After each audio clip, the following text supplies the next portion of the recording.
Swear.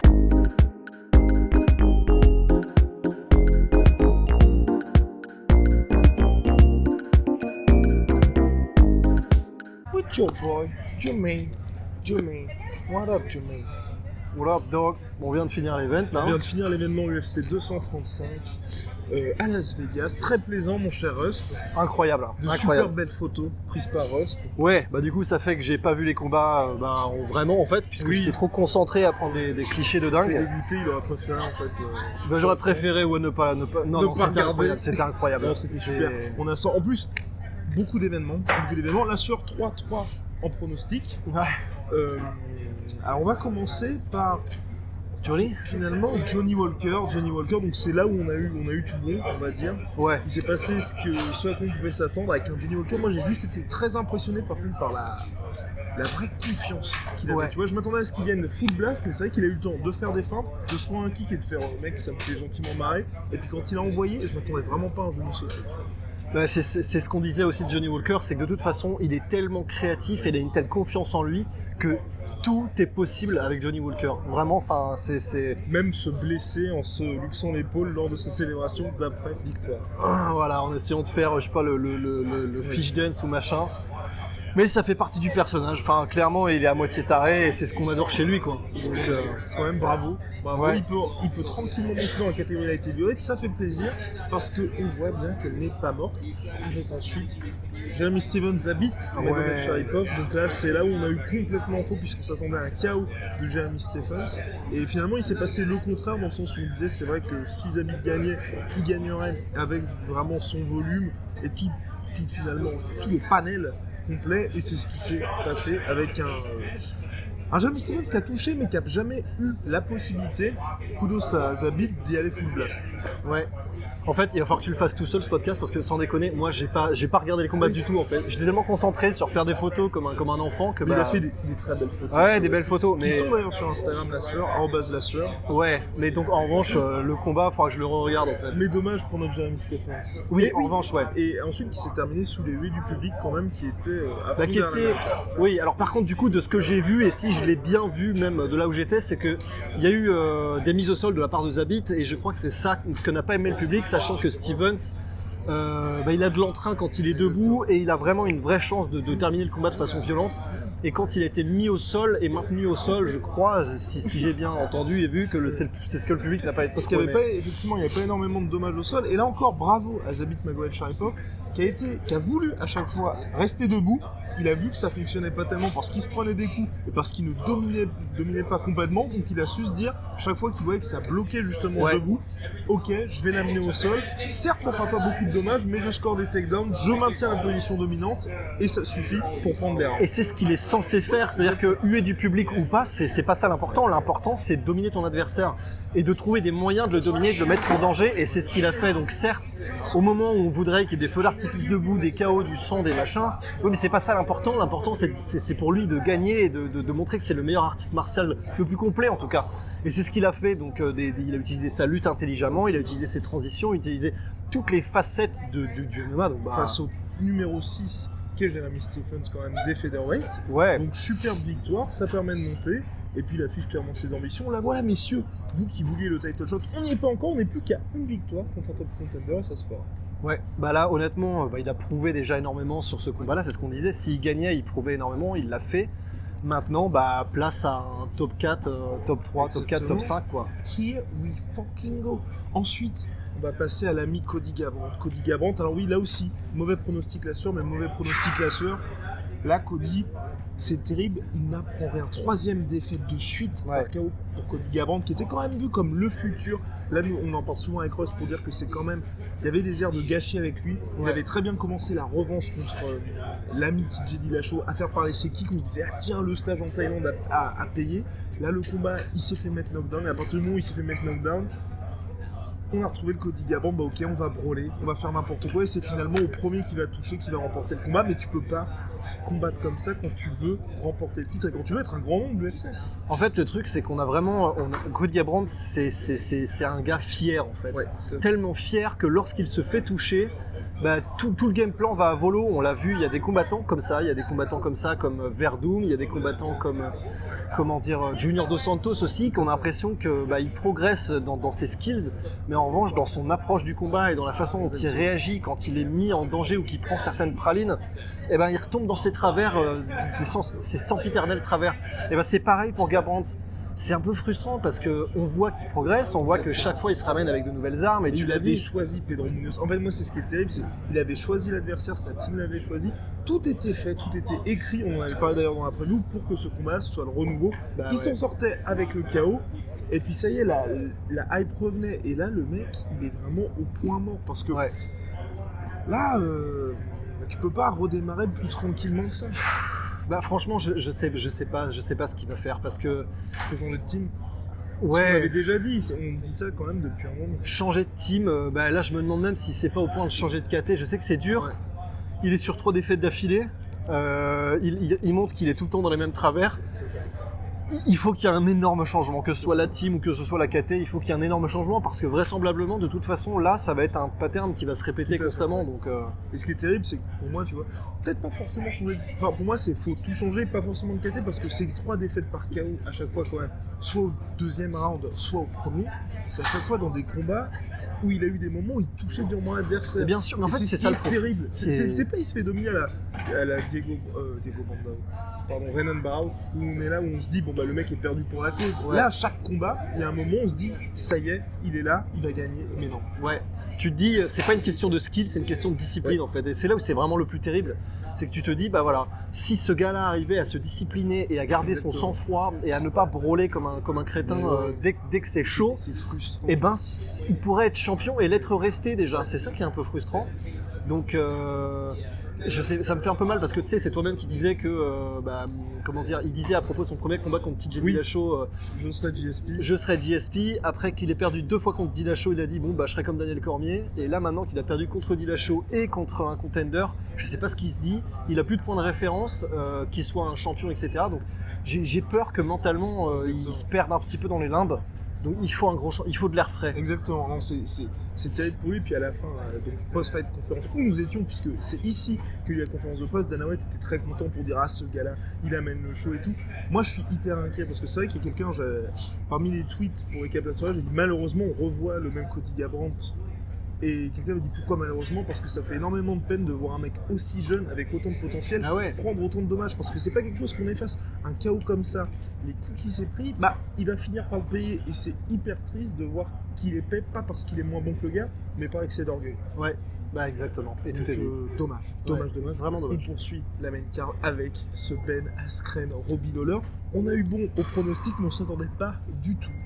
Cela dit, on avait quand même dit il va souffrir mais gagner. Oui, c'est ce qui s'est passé. Mais il a peut-être un peu trop souffert. Ouais, il y a peut-être. Je trouvais ça assez intéressant parce que c'est vrai que quand il y a eu le slam de Robbie Lawler, déjà je suis ravi parce qu'on a retrouvé le vrai putain de Robbie Lawler. Et le slam et le Grand Pound, c'était féroce, mais d'une férocité. Et de retour. Old school. La fin du combat, donc en fait ça a duré quelques dizaines de secondes, puisqu'il y a eu en fait un arrêt de l'arbitre Herb Dean. Ça a été assez intéressant parce qu'il aurait très bien pu arrêter le combat quand il y avait le ground and pound de Ben Askren, de Robbie Lawler sur Ben Askren, parce qu'honnêtement pour moi Askren il était pas out mais il se défendait. Il y avait un petit peu, il y avait vraiment un petit peu de, tu sais, Anthony Johnson, Gustafsson, un peu dans la manière dont il encaisse quand où il en est au sol, le bras, tu sais, un peu comme ça et il se prend des coups machin.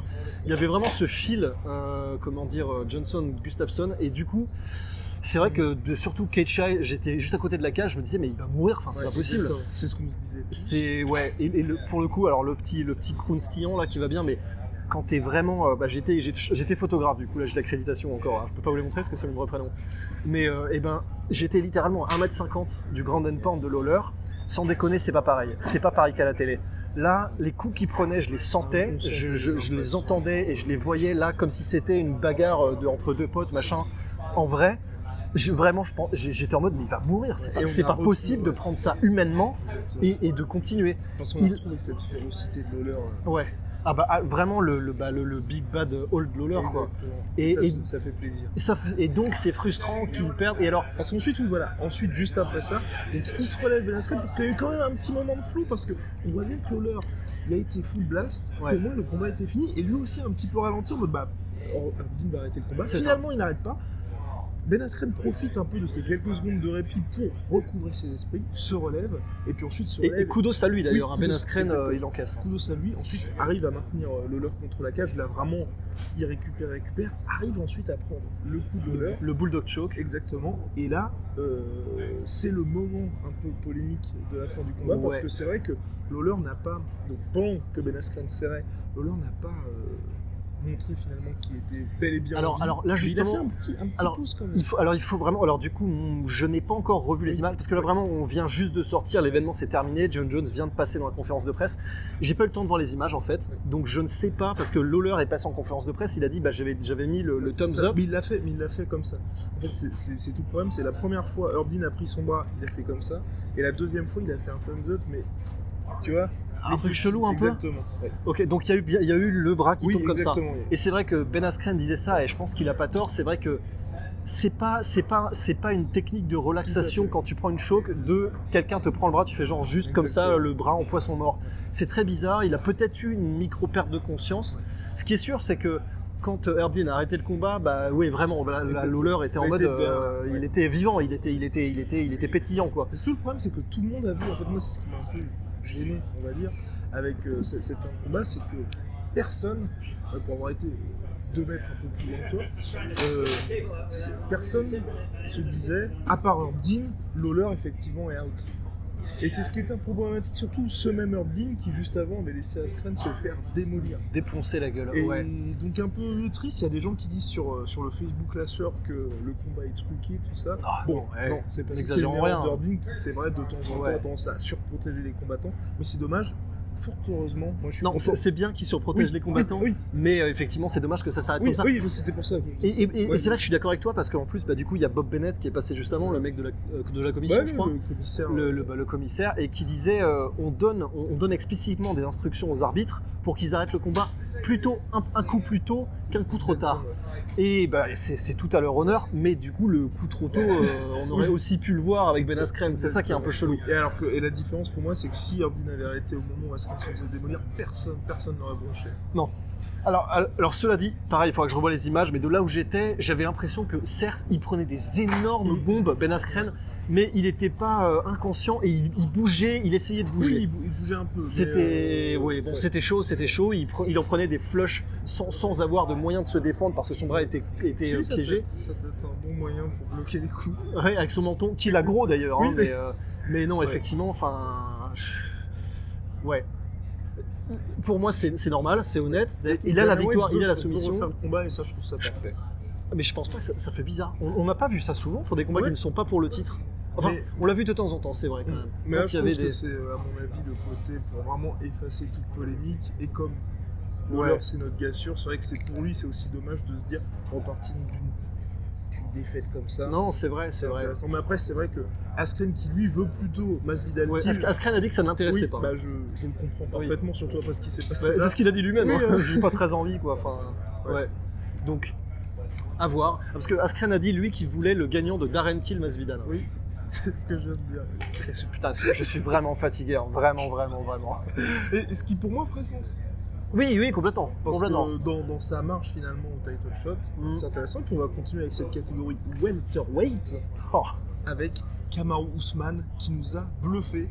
Parce que là vraiment la sueur, nous sommes Ouais, oui, complètement. chiés dessus là complètement. On Ouais. pensait que Woodley allait... Jamais je l'ai vu venir. Exactement. On l'avait Et jamais on vu l'avait venir. jamais vu venir. On pensait que Woodley allait vraiment faire du Woodley. Ouais. Et c'est vrai que Woodley a été finalement surprenant, mais aussi Ousmane a dicté le combat de Ouais. bout en bout. C'est une décision, mais qui remporte de la tête et des épaules, jamais mis en danger. Il a même failli finir Tyron Woodley au 4e round. Ouais, c'est juste extraordinaire. Alors, il faudra revoir les images pour dire si c'était plutôt Tyron Woodley qui n'était que l'ombre de lui-même ou Kamaru Usman qui était demi-dieu.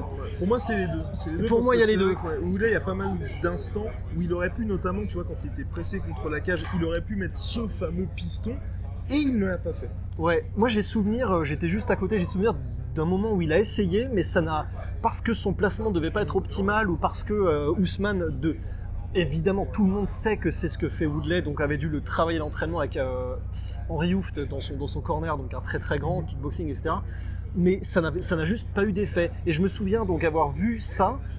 Il est pressé contre Akash Woodley, il essaie de faire son piston, ça ne marche pas, et je me souviens avoir vu Ousmane sourire. Donc effectivement, à partir de ce moment-là, s'il n'a pas ses armes de prédilection, c'est compliqué. Je ne voyais pas du tout se faire autant dominer en lutte. Là vraiment, j'étais ébahi, vraiment ébahi. Il a dominé en lutte, il l'a dominé debout, il l'a dominé au sol. Il a vraiment tout fait. Et quand debout, il s'est fait toucher, à part une micro. Il y a eu deux alertes, un moment en clinch, où il s'est pris quelques coups, et un moment où, au début de peut-être troisième reprise, Woodley a réussi vraiment à placer son fameux crochet. Mais à part ça, c'était l'autoroute. L'autoroute du bonheur. C'est un peu dommage pour Woodley parce que je pense qu'il n'aura pas sa revanche. Parce que c'est vrai qu'on veut voir le combat contre Colby Covington. Ouais, sauf qu'apparemment, ils ont déjà commencé à se chauffer. Ousmane, dans la conf, a commencé déjà à dire qu'il détestait Colby et qu'il n'avait qu'une envie, c'était lui tartiner la tronche. Dana White a dit OK. Dana White a dit OK, donc bon, à partir de là, ça devrait se faire, quoi. Enfin, là, et donc, pour Woodley, toi, tu voudrais qui ? Pour Woodley, alors, du coup, si il n'y a pas le rematch entre Askren et Lawler, rematch avec Lawler, pourquoi pas ? Voilà. Oui, ouais. Surtout si on retrouve le vrai Lawler, ce serait intéressant. Voilà, ouais. Mais en tout cas, Lawler mérite quelque chose.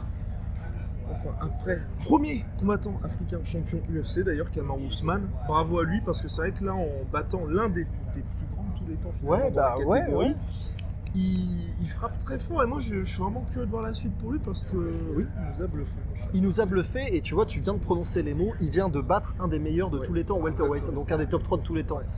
Quand même. Et décision unanime, claire. Ah non, c'est une domination de l'ordre de TJ Dillashaw Barao, de l'ordre de Gustafsson Jones 2. C'est une domination totale. Et c'est vrai que le fait que du coup, ce soit Kamaru Usman qui soit un mec qui monte et qui batte un gars comme Tyron Woodley qui est déjà 10-0 à l'UFC. 10-0 à l'UFC et qui batte Tyron Woodley aussi facilement, il y a vraiment un côté Jones versus Shogun Rua. Il y a vraiment un côté, il y a quelque chose comme ça. Et ça n'augure que de bonnes choses pour la catégorie. De toute façon. Bah oui.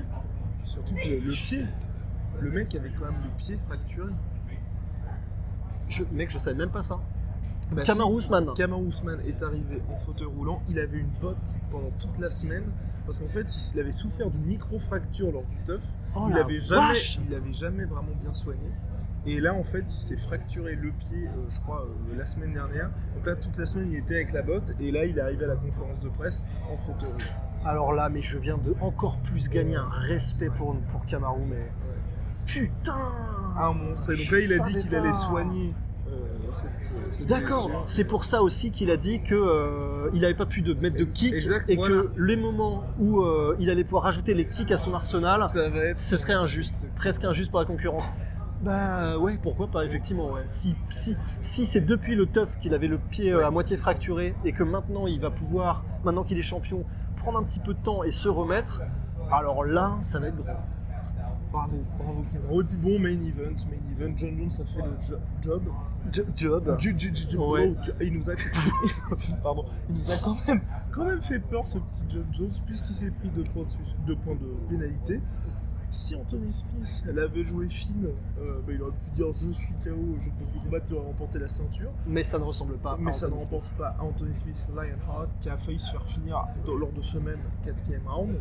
Et qui finalement, qui a été complètement dominé, mais il a montré encore une fois qu'il avait du cœur face au greatest of all time, l'un des greatest. Voilà, il a dit en fait, Anthony Smith là en conférence que ce qui est vrai, il n'avait pas été aussi agressif qu'à l'accoutumée, et c'est vrai, il n'a pas été, mais en fait, il a dit je sais pas ce qui s'est passé, j'ai pas pu lancer mes offensives, etc.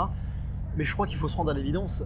John Jones sort de son combat contre Gustafsson, il s'est passé la même chose, et c'est juste qu'il a nullifié à 100% le jeu de Gustafsson. À un moment donné, je crois qu'il faut simplement vraiment se rendre à l'évidence, c'est que quand tu combats un mec comme John Jones, si t'es Cormier, c'est ce que dit Dana White, en fait, si t'es Cormier ou un mec de la trempe de Cormier, il se hisse à ton niveau Et là, t'as le John Jones Super Saiyan 2, mais s'il n'y a pas besoin de devenir Super Saiyan 2, tu restes Sangoku aux cheveux noirs normal et tu gagnes quand même. Et c'est ce qu'il fait en fait. Il est capable de nullifier le jeu de n'importe qui, et s'il n'a pas besoin de pousser la pédale, il fait comme JSP dans ses plus belles heures, et il le fait pas.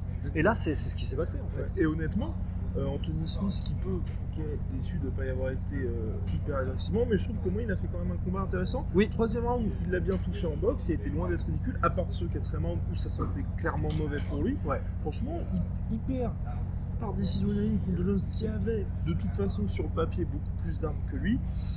Ouais. Franchement, il s'en tire la tête haute. Hein. Il démérite pas, il s'est pas fait finir, il a été nullifié dans son jeu, mais voilà, il a existé, il n'a pas été ridicule comme les gens pensaient qu'il était ridicule et comme les odds, les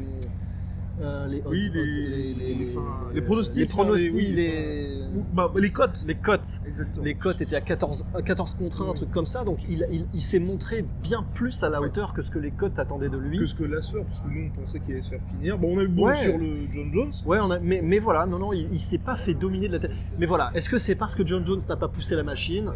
On sait pas. En tout cas, c'est John Jones qui a fait ce qu'il fallait pour rester devant et pour cruiser en tête. Il s'est fait une petite frayeur effectivement avec les 2 points qui lui ont été retirés après un genou qui est, pour le coup, je comprends pas. Juste avant un kick aussi. Juste avant un kick, et puis en plus, vraiment de ce que je me souviens, c'est pas un kick qui est dans le feu de l'action à proprement parler.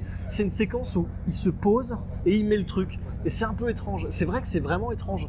Donc je sais pas trop quoi en penser pour l'instant, mais en tout cas, voilà, John Jones fait du John Jones. Le seul truc qui me fait un peu peur dans là, ce qui va arriver, c'est que s'il combat Thiago Santos ou Johnny Walker, je pense pas qu'il soit au niveau encore, et donc il va faire du John Jones qui gère. Il faudrait que ce soit du Cormier, il faudrait que ce soit du Lesnar, quoi. Mais vraisemblablement, là, l'UFC, ce que Dana White veut faire, c'est Thiago Santos, John Jones. Oui, il a été très explicite. C'est ce qu'il veut. Tout à fait. Bon, bah, je pense que John Jones sera assez content parce que ce sera une petite sortie tranquille pour lui. Ouais, voilà. Et puis en plus, John Jones, de toute façon, il l'a dit. Donc, à part le fait qu'il ait dit qu'il voulait combattre 4 fois cette année, il a aussi dit que là, il voulait oublier tous les troubles qu'il voulait faire. Ah oui, il voulait faire, exactement. Putain, j'ai l'impression d'être un enfant à qui on enlève son jouet là. Est-ce que le cas un peu. Mais il a dit voilà qu'il voulait combattre 4 fois cette année et que ça devait être insupportable de voir les chaînes qui passent. Putain, je suis désolé, je suis fatigué, bordel. J'étais en train de faire des licobites avec mon truc. Et de cracher. Oh, ça va être son humour surnom. Je voulais dire que donc il va combattre 4 fois cette année et il est très fier, pas très fier, il est très content. On va arriver au bout de ce podcast. Il est tard. Ouais, il est 1h17. J'arrive même pas à mettre ma montre correctement. C'est terrible. Et donc, attendez, je vais finir cette phrase avant de partir, me coucher. Et donc, il est pas 4h du matin. Il veut combattre 4 fois cette année. Et il veut défendre son titre contre le tout venant et oublier les troubles qu'il a eu en justement renettoyant cette catégorie. Exactement. Je vais mourir. Devenir le combattant le plus dominant de l'histoire. Ça fait plaisir aussi, moi c'est pour ça que j'aime bien. Ça fait plaisir dans le sens où un mec qui est une star ne cherche pas les super fights, ne cherche pas outre. Donc Lesnar a call out un peu d'un. Ouais, c'est vrai, ça fait du bien. Là, il veut juste se dire, je veux redevenir le patron. C'est super, il a dit, avec la nouvelle Legacy Belt, qui n'est plus, puisque les combattants n'auront plus de nouvelles ceintures à chaque victoire, ils auront en fait un petit pins, grosso modo. Il a dit, je veux remplir ça de tous les pins, enfin de tous les rubis. Voilà. Bravo John Jones, superbe. Maestro. Et somme toute un très bon event. Les t-shirts sont toujours disponibles, voilà. au fait. Et je vais juste finir, quand on aura fini, je ferai un petit tour comme ça, pour marquer la fin du podcast. Exactement. Donc les t-shirts sont toujours disponibles ? Les t-shirts sont toujours disponibles. Vous êtes déjà un certain nombre à les avoir commandés. Ouais. Ça me fait très plaisir. Oui, mais tant mieux. Un tel succès. On espère que vous avez bien apprécié tous les contenus là sur tout au long de la semaine. Il y a d'autres choses qui arrivent, bien entendu, car c'est pas... On fait que commencer. Non, c'est peut-être un peu trop là. Ouais. C'était très cinématographique, mais c'est trop. Exactement. Oui. Bref, on charbonne, mon cher Rust. On charbonne. Plaisir. Hop, et voilà.